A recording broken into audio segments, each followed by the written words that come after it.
Yeah, the cozy cone. It's newly refurbished. Yeah, it's like a clever little twist on motels made out of caution cones, which, of course, cars usually try to avoid.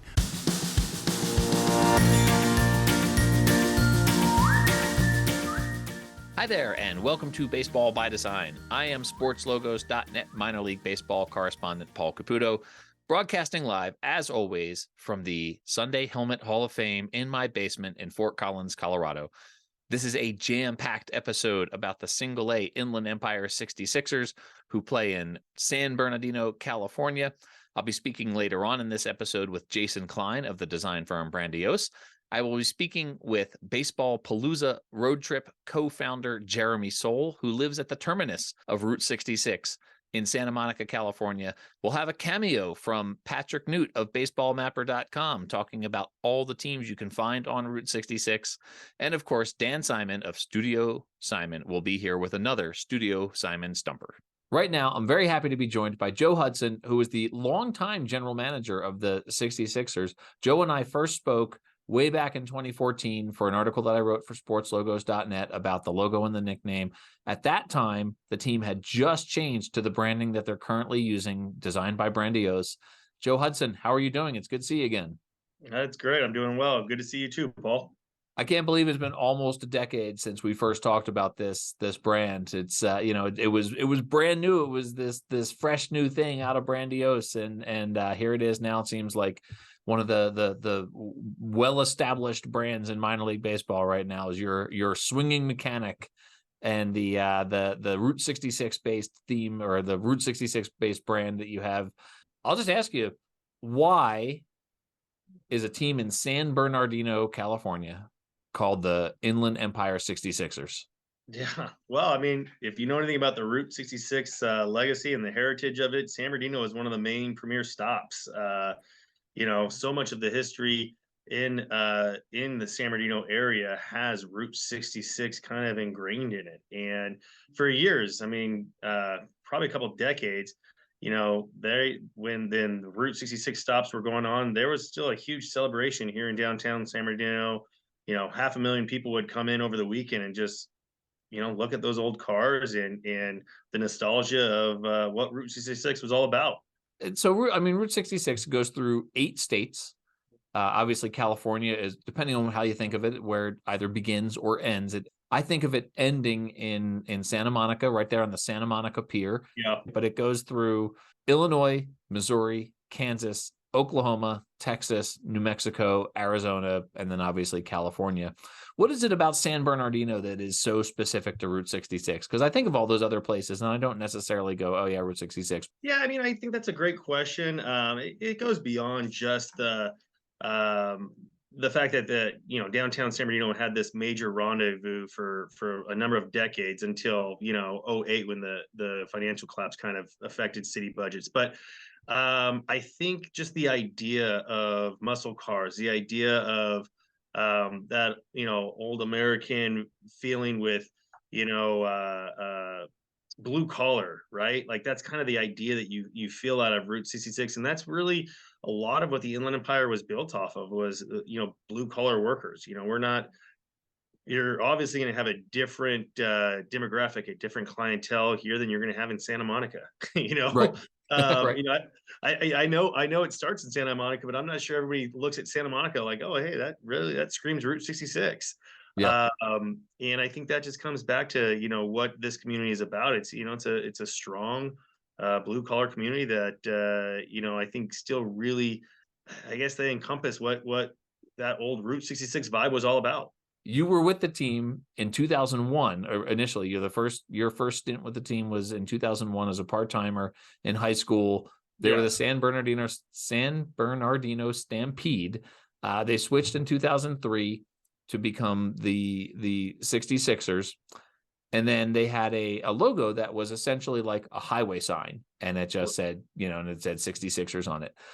That obviously, I mean, in an era when you had Chihuahuas and Flying Squirrels and all these sort of wacky Brandiose nicknames that were sort of coming up around this time, you guys had a highway sign. Yeah. that was, I mean, it tied into the place, of course, but then the decision to switch to a much more expansive brand that Brandiose created. You were with the team when that happened. What was the thinking in going with this much more expansive brand? Yeah, it's a great question. I mean, listen, I've always thought that the 66ers as the name of the team made a ton of sense. You know, everything about it makes a ton of sense for this market. Unfortunately, I just felt like when I was, back in 2012, 2013, when we were looking at our brand and really what it felt like, it was pretty stagnant, and I'll tell you that I still have a lot of old school 66ers fans that come around. They say, "Oh, we love that old sign," and I get it. Sure. I do. And sometimes it's hard to change, but the truth was, it didn't give us a ton of flexibility, right? Like there was nothing really that we can do in the era of video boards, in the era of digital graphics and things like that. And all it was a road sign. And funny enough, a highway sign, Route 66. I'm sorry, a route sign. Route 66 is black and white. Our logo was red and blue, which is like the interstate sign. Yeah. So it's funny how many times I got grief on that too. But I didn't even think of that. But regardless, the brand changed. Why we wanted to change it, we still stuck with the name because we thought the name really did make sense for this community. But we needed a brand that really gave us a little bit more flexibility on how we utilize it in a new era of digital and graphics and bringing a younger fan base into it. To be honest with you, trying to get kids involved with the mascot Slick and a guy swinging a wrench and just doing so many different things that we can do with our new brand versus the way it was back in the early 2000s. Did you say Slick? Is that the character's name? Is that the mechanic? That's the mechanic swinging the wrench. His name is Slick. He's a new mascot for us as well. So now you have him. When I was there, they only had Bernie, the mascot. We have both now. Bernie is still the stable that's going to be around forever. He's gonna far outlive I do. But Slick Slick's like that right hand guy, or sometimes they kind of give each other a little grief. But yeah, he's a mascot here as well. So you've got Slick. That's great. So I'm very glad that his name is Slick because he's swinging an oily wrench. It's not just a wrench; it's an oily wrench, right? Like exactly. And then you've got the wrench itself, which is sort of a standalone. You've got this engine with oil flying out of that, behind it. You've got IE with a wrench going through it and sort of this stylized, hood ornament kind of style. And then you've got 66ers also in sort of a hood ornament style. So there's a lot going on here. Is there a mark there that's like particularly popular with the fans? Yeah, I mean, I think surprisingly enough, the IE, the simple IE with the wrench coming through it, that has been the brand that has really taken off the most. And I think there's a lot of folks that, just similar, like, you really celebrate the fact that you're from LA or New York, or whatever it is, right? Like these IE people here, the Inland Empire folks, they celebrate that, and that's taken off the most. When you switched from the San Bernardino Stampede to the Inland Empire 66ers, what was the thinking behind switching from San Bernardino to Inland Empire? Yeah, I mean, listen, I think Inland Empire, we're a regional team, right? Obviously San Bernardino is our home, but if you're aware of this market, you can drive 10 minutes down the highway and go through 4 cities. I mean, that's how easy it is, and so we wanted people to recognize that, listen, if you're in Rialto, Colton, Loma Linda, Yucaipa, all these places that are within easily 10-minute drive, we represent you too. We're a team that is, representing all of these small communities that are combined to make the Inland Empire. And so that's something that I think has resonated a lot better. People understand that. And it's, one of those things where you want people to feel like that is their hometown team. And, all these small communities put together encompass what Inland Empire is and what we stand for. And I think that it just makes a lot more sense. So Slick is swinging a oversized wrench. I had my buddy Scott. He was a college baseball player. And I just, back in 2014, when I wrote this article, I had Scott analyze the swing here of Slick. I just want to sort of run this past you because you guys are a baseball franchise here, and Scott had some concerns.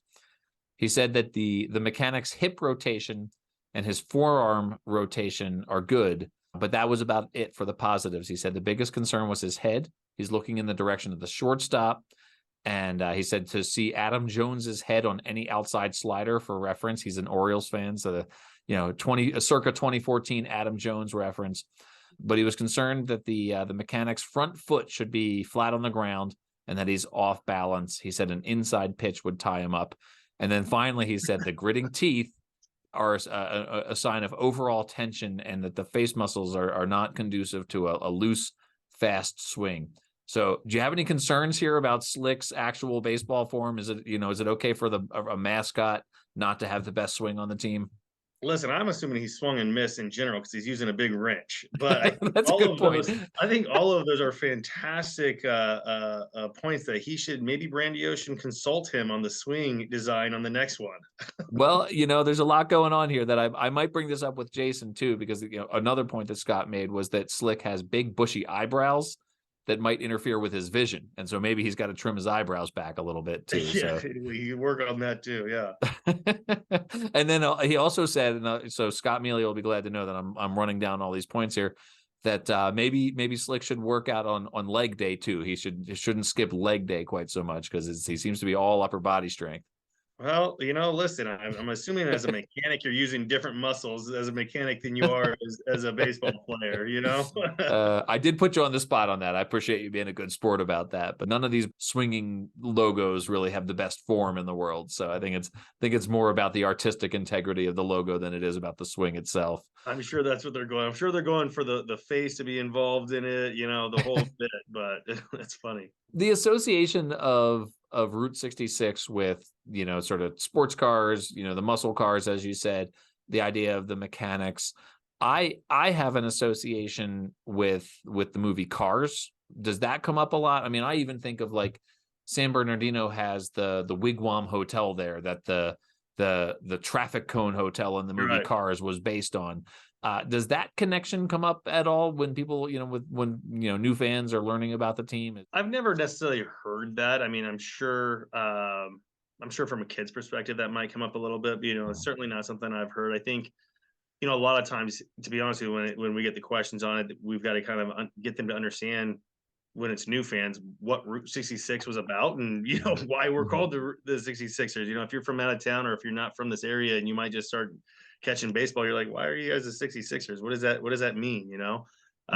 It's different when you're, the Quakes, right? Like, right. California earthquakes, get it. Right. Right. But yeah, so, I haven't had the Cars tie too much. I do want to ask you about one of your alternate brands that was going to happen in 2020 initially first was this Cherubs brand. Can you tell me what the story is behind the Inland Empire Cherubs? Obviously, anytime that you're going to do a rebrand with Brandiose, you kind of want to get an idea of if you're open to an idea of, what about changing the name itself, right? Yeah. And so one of the ideas that they put out there to us was a name called the Cherubs. Baby Angels, right? We're an Angels affiliate and the tie is there clearly. After considering that, talking about that, we kind of put that on the back burner and said, no, we're going to stick with 66ers. A few years later, we decided to really kind of revisit that just to have an alternate brand and alternate, for a nice theme night. And so we brought back the Cherubs concept that they originally brought to us. And it's a fun, unique brand and something that, kind of, I think some people don't necessarily know what the cherub is originally. A lot of times that they encompass that, they look at that logo and think of Cupid, you know what I mean? And so there's a little bit of explanation there, but it's a baby angel and it's a fun logo. We're, consistently doing that once a year now. For 1 week in a year, we go out there and play as the Cherubs and kind of imagine the brand a little bit different every year with maybe a unique twist of the logo or different color scheme, but that's certainly a fun one. Absolutely. And I'm gonna ask you one more because it's right before dinner here in Fort Collins, Colorado. It's just about dinner time, and so I'm hungry right now. And one of your alternate brands is the California burritos. So this is the whole notion of a California burrito just sounds amazing to me. I don't know that I've ever had like an authentic California burrito, but before we talk about the brand, can you just explain what distinguishes a California burrito from other burritos out there in the world? Oh, well, if you haven't had a California burrito, you're missing out. It's really a Southern California thing. Definitely very popular in San Diego area, but California burrito is carne asada, French fries, cheese, guacamole, sour cream, and salsa, all in one beautiful burrito. And it is a late night snack from the heavens. It's amazing. Did you say French fries? I was sitting here drooling over the Yes. logo. You said French fries. That is French fries. That is French fries popping out of that burrito. Yes. That's like the main distinguishing factor there, right? Is the fact that it's got French fries in it. You're gonna throw some fresh French fries in there with some guacamole, sour cream. Yes, absolutely. It's delicious. I have to say, like, some of the most brilliant ideas are the most simple ideas. The idea of putting French fries on a burrito, it's brilliant. It's pure brilliance. And I'm not just saying that because I'm starving right now as I'm looking at this, but this to me is one of the best, of the food-based identities out there. And it's a really fun one. And I am remiss in not having had an actual California burrito in my lifetime here. So this is, well, next time you come visit San Bernardino, I'll point you in the right direction for a solid California burrito. absolutely. I will take you up on that for sure. Joe, this has been a ton of fun. I appreciate you taking the time to talk to me about this late in the day. Where can people find you, Joe, and the team online and on social media? 66ers.com at 66ers baseball. Instagram, Facebook, Twitter, we're definitely engaged, and we've got some great social media participation over here, and some folks running our social media team that just do an amazing job. I can't wait to get back out to a game in San Bernardino because it's a great ballpark and it's a really fun baseball experience. Absolutely. Sounds good. Appreciate your time today, Paul. All right. Thanks, Joe. Have a good one. All right. You too.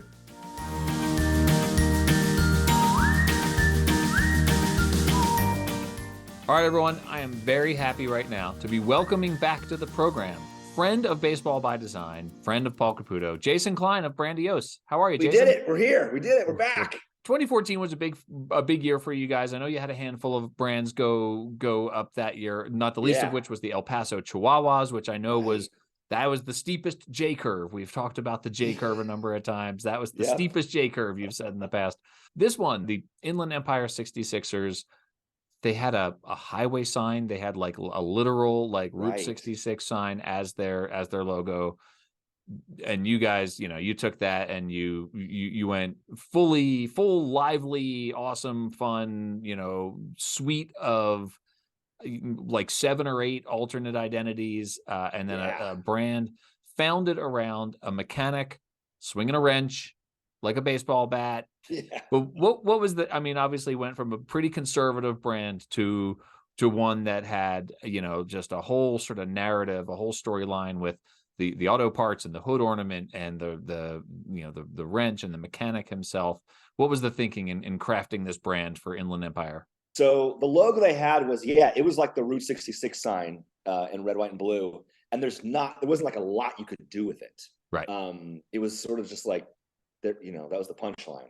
Right. So we were like, okay, like how do we celebrate this? Like, how do we make this, both Inland Empire, kind of give it like a 909er vibe, but also, celebrate Route 66. And so, it was like a lot of things that came together. I mean, the idea was Riverside classic cars, old timey. So you had like the hood ornaments that we did with like the 66ers lettering. Then we had the IE and the lettering, which was sort of machine based, but also had elements of car wings on it, and then the mechanic and having the wrench sort of celebrate sort of the blue collar thing. The blue collar thing was really a theme about this brand. So the character is like a blue collar mechanic, literally it has blue collar. It's like rolling up your sleeves, like getting work done. The wrench, it's got oil dripping off of it. So it's really like, how do we make this feel blue collar meets Route 66 in a Riverside County kind of way. Well, and it's a pretty, like you mentioned, the previous logo really was like a street sign with like clip art baseballs on it, solid blue, solid red. The new color palette that you came up with, right? Like was this sort of muted lighter blue, and Yeah. then grays and blacks, and then the the orange is sort of a complement there. So clearly pretty intentionally a departure, not just in terms of what you're representing, but like the color choices and the overall aesthetic was so different from what the team had done previously for about a decade. It was about 10 years that they had that previous the previous logo. Did you even consider the fact of the fact that it was a major departure from their previous brand, or was it more just like, let's just forget the past brand entirely and just see what's appropriate to this region? Yeah, we just forgot the entire brand. And I think, and I don't want to stereotype Riverside, but it's like, like the influences were like raised trucks and like Monster Energy drink. And like, there's also sort of like, the intermodal, shipping, like a lot of the stuff that comes into United States from overseas, like, comes through Riverside. There's like a lot of rail yards. So there's like a very like blue collar industrial California sort of like raised truck Monster Energy drink vibe that is not unlike Lake Elsinore in that regard. Kind of has the same sort of flavor. And so we knew like Black Cats would really do well.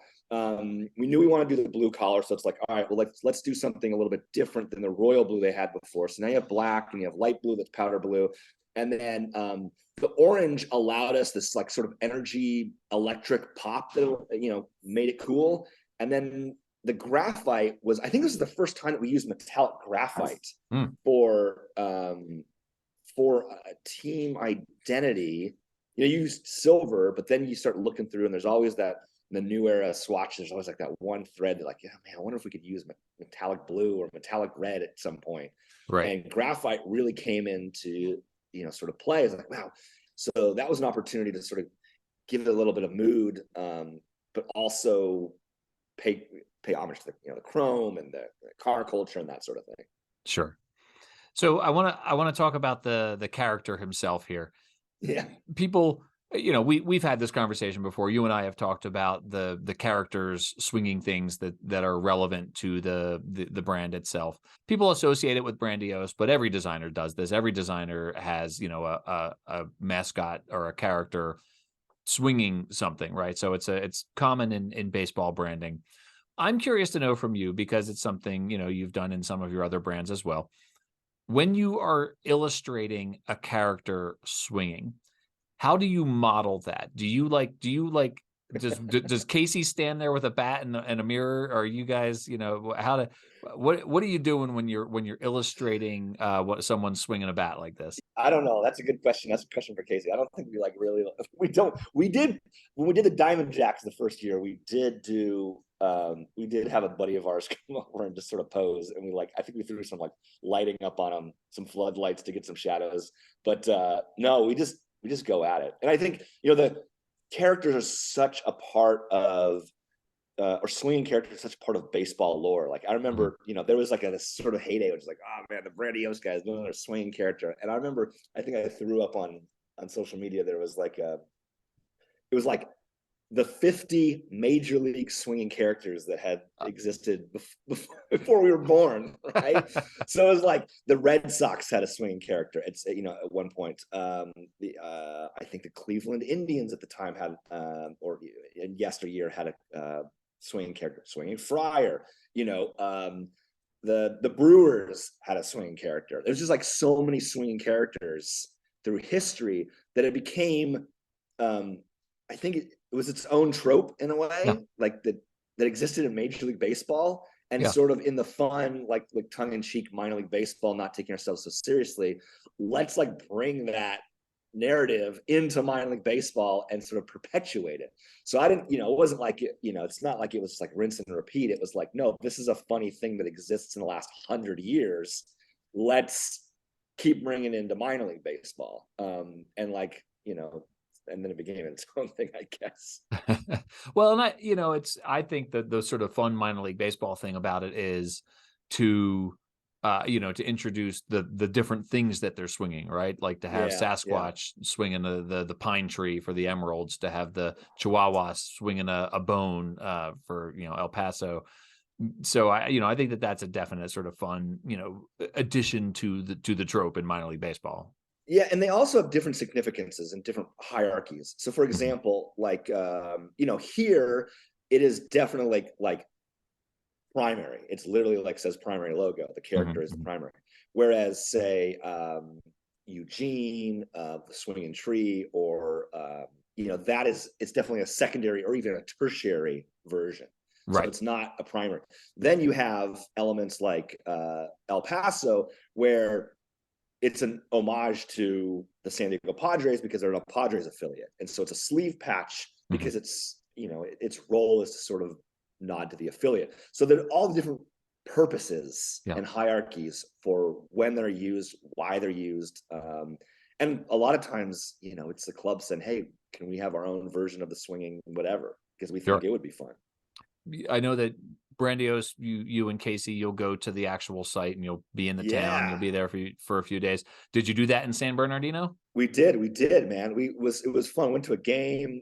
We had burritos with Joe and the whole crew. And Joe is like, what I love about Joe is like the quintessential, he is the brand. Like he lives the brand. Not that he's an auto mechanic necessarily, but like there's when you're an executive and you're running a minor league baseball club, you're maybe not from that community, and Joe is from that community. And I think that he is so connected with what it means to be from Inland Empire, that in a way that made the brand different and authentic in a way that would be different if somebody was like, oh, no, I'm not from here. I took the job here. So that was a really, really special treat. Well, I enjoyed speaking with Joe in the previous segment here. So he represents the brand in every way. How was this received? What was the J curve like? Was it, hey, thank God we got, something more interesting than that sign, or was there resistance to it? I don't remember a whole lot of resistance, candidly. Okay. I remember like, yeah, this is cool. Like this is us. This is not like Route 66 brand that applies to, here to Chicago. It's like, it's a San Bernardino thing. And I think that was, people were, one of the things was that everybody was into their own element. And I think I've spoken about this before. In the past, we have organizations and creative groups and everybody who sort of puts all their energy into like one make or break mark, like this is going to be our team brand, make or break, like all in, we want you to love it. And, if it doesn't hit, well, then it's like finger pointing and what went wrong, and we got to start over and egg on the face. And first of all, there's more than one way to tell this story. And we want fans to buy more than one cap, just to support the team, retail sales, that sort of thing. So if that's the mindset, we probably need to have, a couple different logos. Obviously, you need a home cap, you need a road cap, there's an alternate cap. So we could tell this story like at least 3 different ways. And it's probably smart of us to hedge our bets on 3 different angles and let the fans decide what, quote, is the primary, what's their favorite, that sort of thing. Part of the embracing of a new brand is helped by this idea that you provide variety. If you have a variety of marks, then it's like, well, if I don't like this swinging wrench dude, but man, I sure like that. I'm a San Bernardino person. Like I want that SB logo with the arrowhead, or I like the flying wrench as a logo, or I like the hood ornament as a logo. There's something for everybody. And I think that's what makes minor league baseball great, is that it's not just 120, 160 logos that you can identify. It's, wow, there's like thousands of logos, and which team is that, and is that an alternate logo, and what's the story behind it? And that's what perpetuates this wonderful conversation that we all love about minor league baseball branding. Well, I do have to tell you, I'm hosting right now. My daughter is in high school, and I'm hosting an exchange student from Poland who every morning goes in and he picks out one of my minor league caps and he wears it to school. And the other day the other day he showed up wearing the Inland Empire 66ers with the character swinging the wrench, and he wanted to know the story behind it. He's just like, this is a cool hat, tell me about it. And so I really enjoyed getting to share the whole story with Nico, the Polish exchange student. so I'm curious, like, this is a great sort of case study. Here's Nico from Poland, comes in, and there's all these great American stories told through 80 millimeters of embroidery. What have you, like, what has been his experience with minor league baseball logos and sort of understanding American culture through the lens of it? I told him, subscribe to the Baseball by Design podcast. There's been 67 stories so far of America as told through minor league baseball. No, he loves it, right? Like, he comes out and, one day it's, like the trash pandas, right? Like, he was just like, what am I looking at here? And so, to tell him about NASA and the Madison Space Flight Center and, having, speaking with a NASA engineer about, what would it take to get a raccoon in a trash can to outer space. So, like, all of this stuff is just, this is the whole point of the podcast, is to talk about telling the story of America through minor league baseball logos. And when you share those stories, what does Nico, like, how does he respond? Like, what is his response to you explaining these stories? He loves them, right? Because he's trying to learn about America, right? Like, it's actually a great occasion to have to revisit these and tell them in such a way that a foreign high school student like appreciates them, right? To talk about, okay, there's this famous highway and there's this part of the country that the highway goes through, and it's this sort of gritty, cool place, and it's the auto, the sort of what you're talking about, the power cars and the sort of mechanics, the blue collar, and to talk about, like, here's why this logo represents this place. And, I think it's landing. Maybe he's just, humoring me because I feed him, but it's, I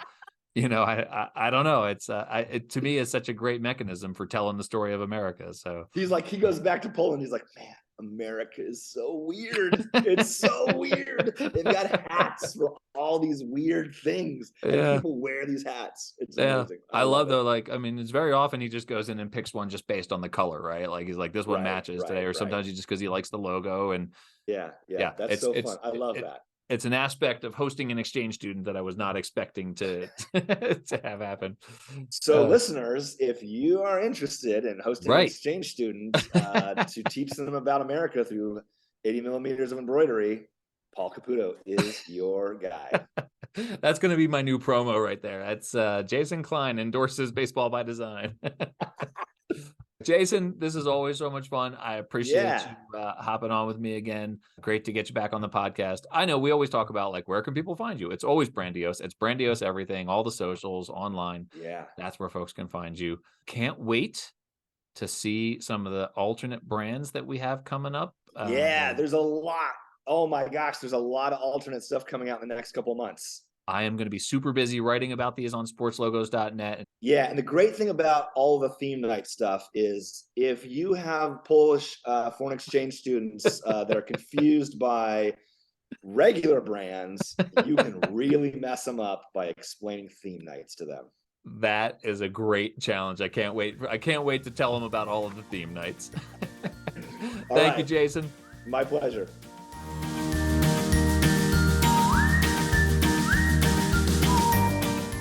All right, everyone, welcome back. I'm very pleased to be joined once again by my very good friend, co-founder of the Baseballpalooza road trip, Jeremy "The Fish" Soule. Jeremy, hello, how are you? Oh, guys, stop it. Sorry, that was actually just me clapping for myself. Paul, it's a pleasure to be here with you. It's a pleasure always when one legend gets to chat up another legend. Route 66 is the scene of some cultural touchstones, like the Disney Pixar animated feature Cars. Yes. The John Steinbeck novel, The Grapes of Wrath, along with Jeremy "The Fish" Soule's and Paul Caputo's Baseballpalooza extravaganza minor league baseball road trip.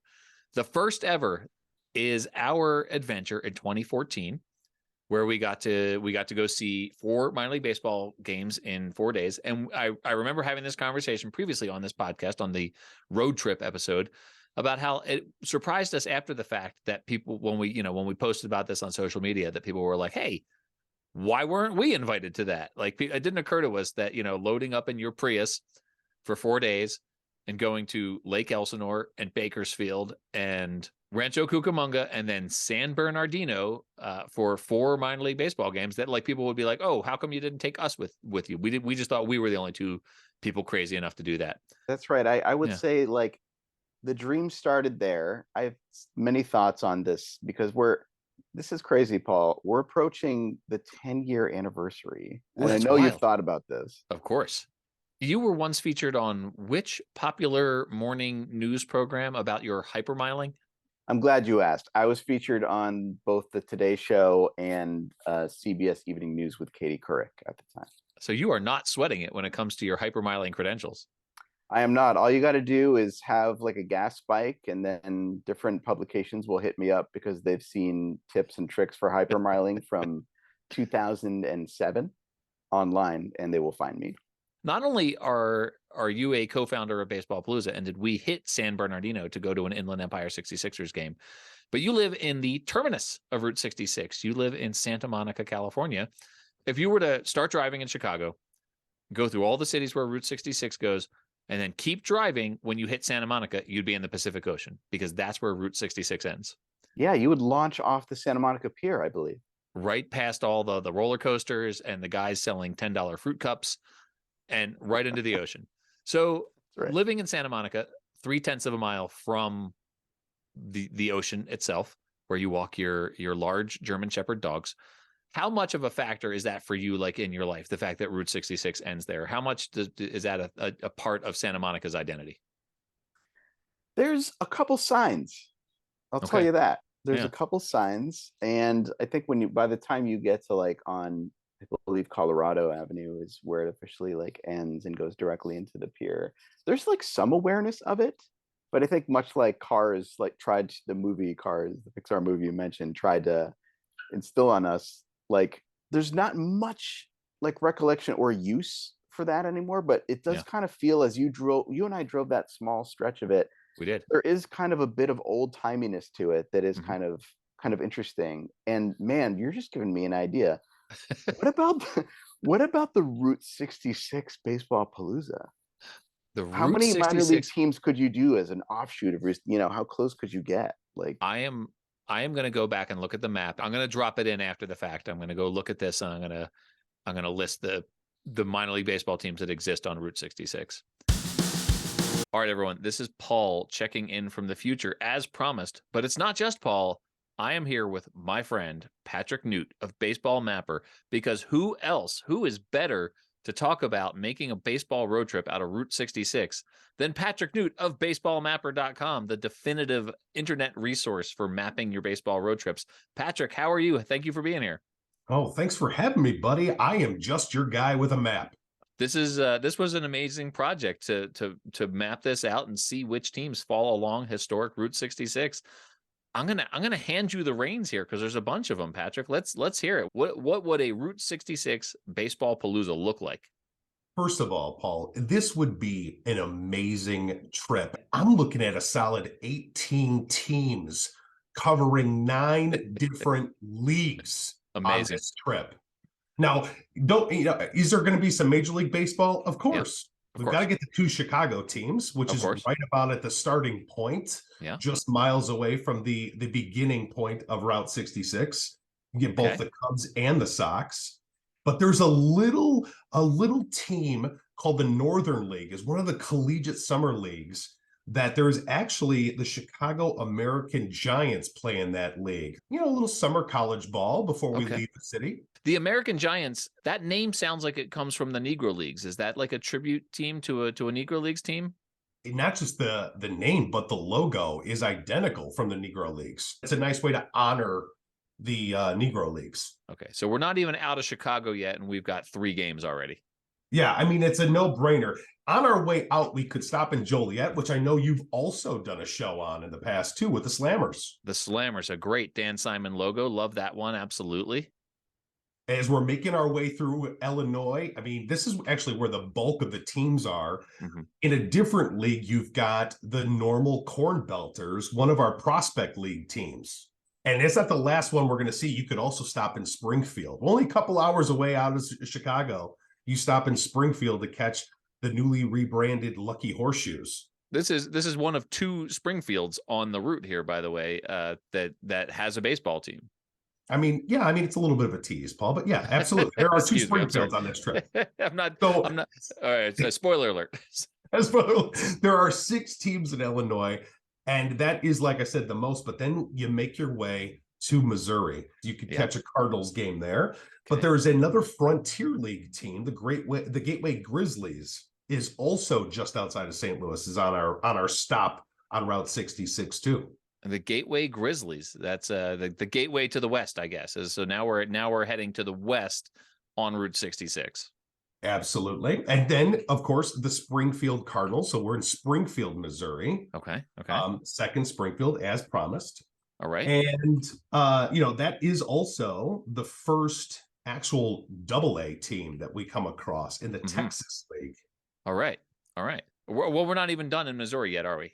One last team is the Joplin Outlaws, Joplin, Missouri, and that is a really small team. That's the Mink Collegiate League. Mink stands for Missouri, Iowa, Nebraska, and Kansas Collegiate League. It just goes to show the whole point of Baseball Mappers. You can find these little teams you didn't realize were there. That's what makes Baseball Mapper so great. It's why I use it every year when I plan the Baseballpalooza road trip. You're not wrong about that. But we'll make our way into Oklahoma. Okay. Where you get a couple of really big, I would say, these are two teams you want to hit in minor league baseball. The Tulsa Drillers in downtown Tulsa. That's a good one. Well, I have been fortunate enough to catch a game in Tulsa. That was a great stop. I'd recommend it for anyone next time you come out, or like I mentioned on our Route 66 trip. We'll hit that one up.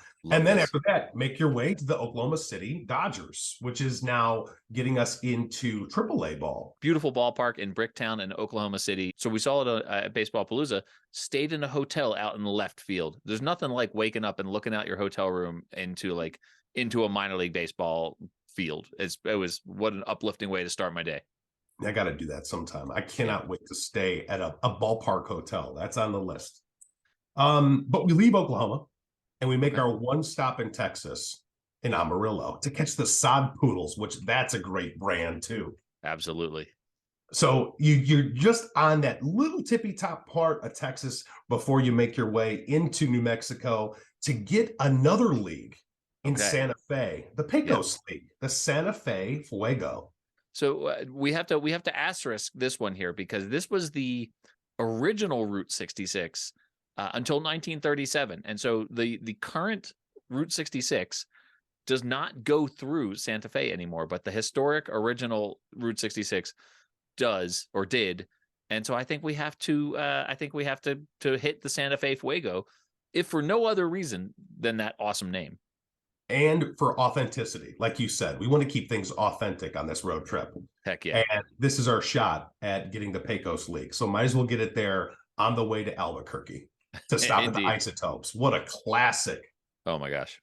Yeah, that's a good one. So Albuquerque Isotopes, yet another minor league baseball franchise along the way. Yeah. One of my favorite ballparks, by the way. I love that ballpark in Albuquerque.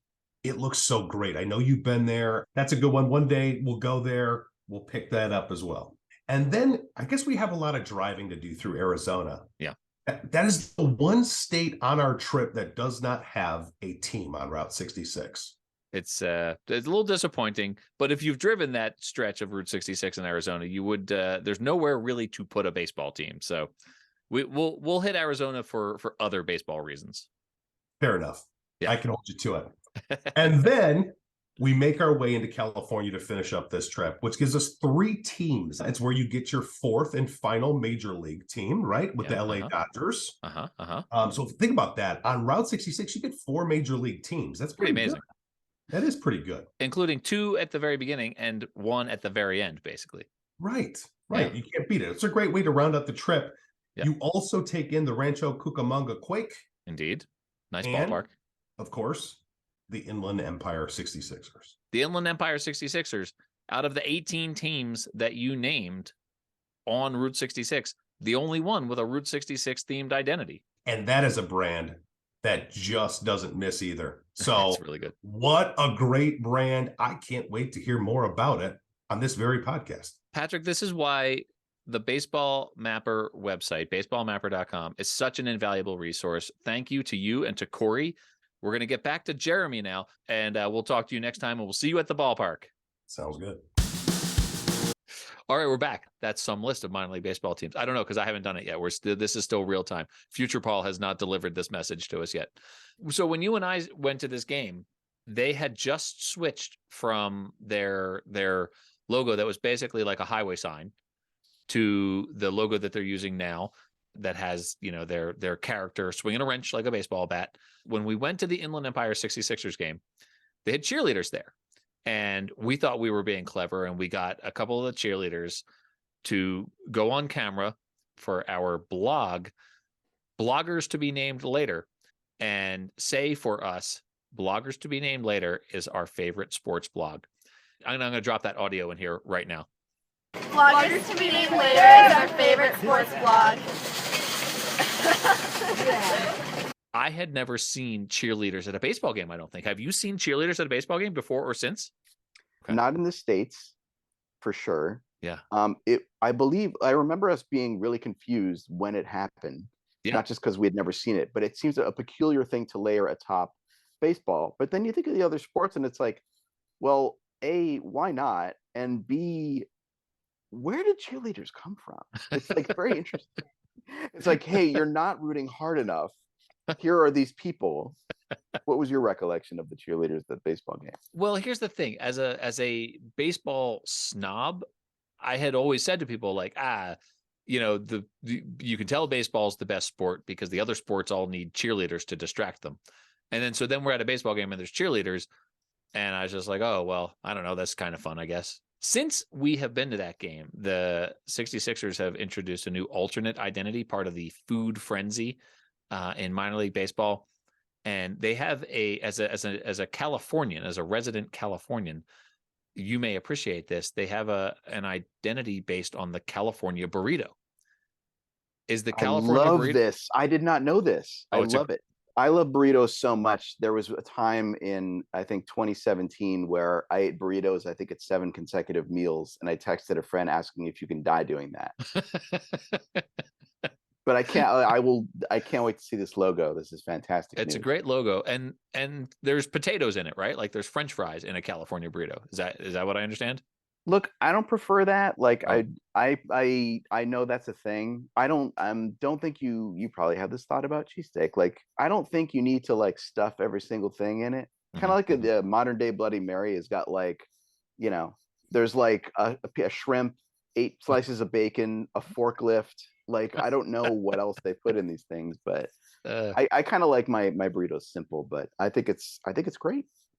This is a little bit of a comparison that you could be making to the Inland Empire 66ers brand, because they've got like 9 logos, right? Like they've got a hood ornament, and they've got an engine, and they've got the wrench by itself, and then they've got a guy swinging a wrench, and then they've got all these different text marks and whatnot. So it's like the Inland Empire 66ers brand is a little bit like your description of the modern day Bloody Mary.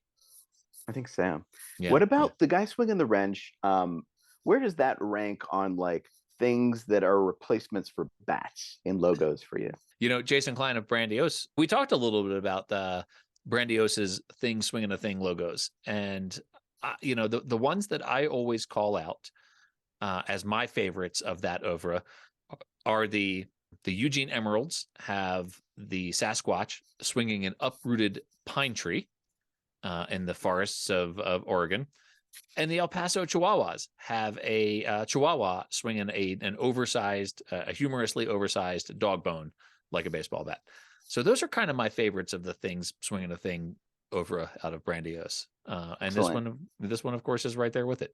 We have Baseballpalooza coming up fairly soon. Some more Brandiose designed logos on that trip, including the running Mountie of the Vancouver Canadians, our first ever Canadian game, our first ever international game in Baseballpalooza.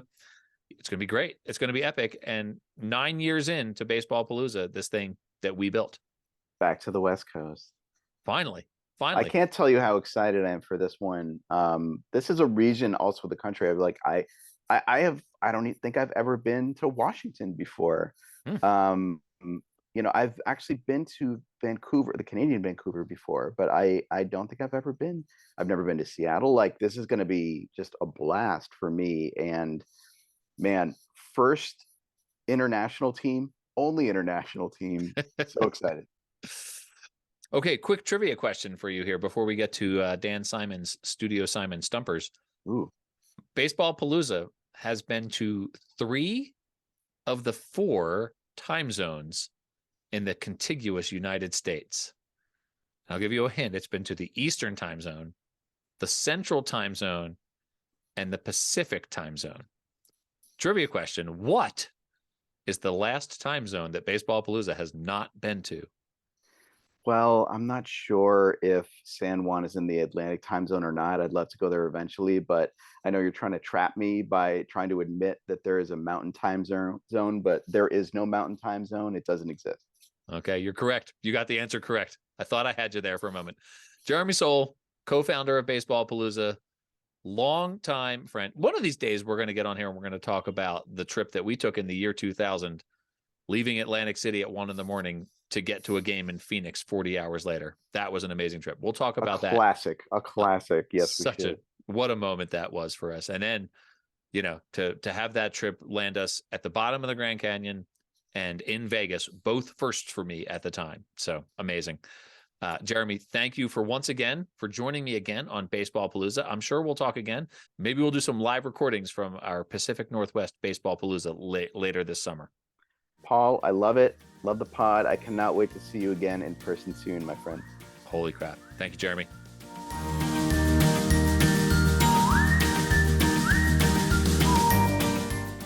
It is time once again for Studio Simon Stumpers. This has rapidly become one of my favorite segments on the podcast because first of all, I get to hang out with Dan Simon every week. We're talking about the Inland Umpire. The Inland Umpire would be a good name for a baseball team. We're talking about the Inland Empire 66ers, and Dan Simon is here with another of his Studio Simon Stumpers to try to stump me with a trivia question. Dan generously makes these multiple choice to give me at least a fighter's chance. Well, I'm looking forward to seeing how you do with today's Stumper. So let's jump right into it. All right, we're jumping in. The 3 names used by the current incarnation of the minor league baseball team in San Bernardino were the San Bernardino Spirit from 1993 to 1995, the San Bernardino Stampede from 1996 to 2002, and of course, the Inland Empire 66ers of San Bernardino from 2003 to the present. But professional baseball in San Bernardino actually goes all the way back to 1913, and various teams there have played under 6 different names in addition to the 3 used by the current team. So our stumper this episode asks, which of these was not one of those previous 6 names? Was it A, the San Bernardino Arrowheads? Was it B, the San Bernardino Valencias? Or was it C, the San Bernardino Kittens? Now, again, the question is, which of these was not used, which means 2 of them were used. The San Bernardino Arrowheads, the San Bernardino Valencias, or the San Bernardino Kittens? Man, this is genuinely a stumper right here.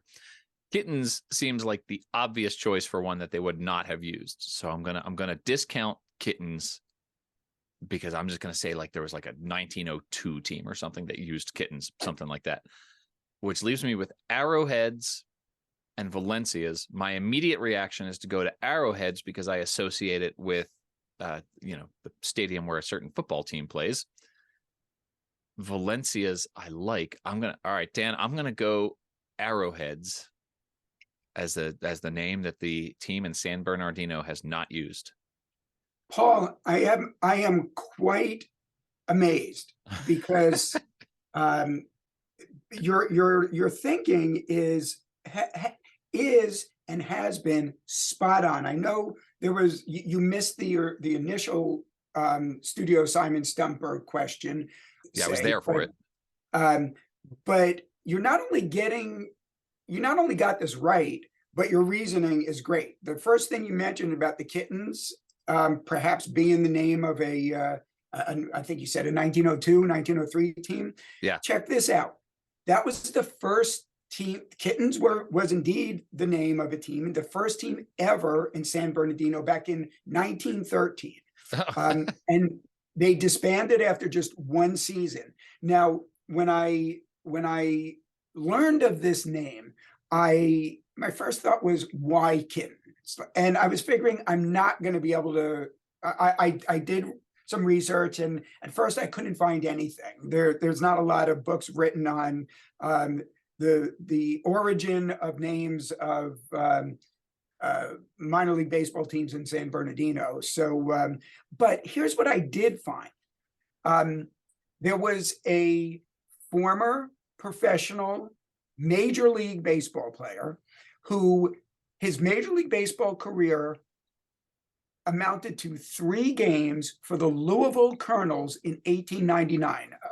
A lot of people don't know my not hometown. I wasn't born here, but I've lived here for the past 20 years. Louisville, Kentucky, was an original member of Major League Baseball. Matter of fact, the meeting from which Major League Baseball, what is now today Major League Baseball, where that was born, took place here in Louisville, Kentucky. And so we had a team here, the Louisville Colonels. He played for that team, like I said, for 3 games in 1899. And that was his Major League career, but he played in the minors through 1915, including that 1913 season with the Kittens. His name was Norman Kitty Brashear. So if you're telling me that his nickname was Kitty, and it's a coincidence that he played for the Kittens, I'm thinking there's some connection there. Either he was named Kitty because he once played for the Kittens, right, or there were examples of teams that were named after their usually their manager. An example of this is before the Brooklyn Dodgers were the Brooklyn Dodgers, they were simply known as the Brooklyn Baseball Club, but they had several nicknames, including the Brooklyn Bridegrooms, because the media named them that. The newspaper writers who would write about their games named them that because a handful of their players had gotten married that year. They were also known as the Brooklyn Robins, which was short for Wilbert Robinson, their manager at the time. And also the Cleveland Naps were named after Napoleon Lajoie. I believe he was their player manager. He's a Hall of Famer. So for a team to be named after a player or a manager, who knows? Maybe the Kittens were named after Norman Kitty Brashear.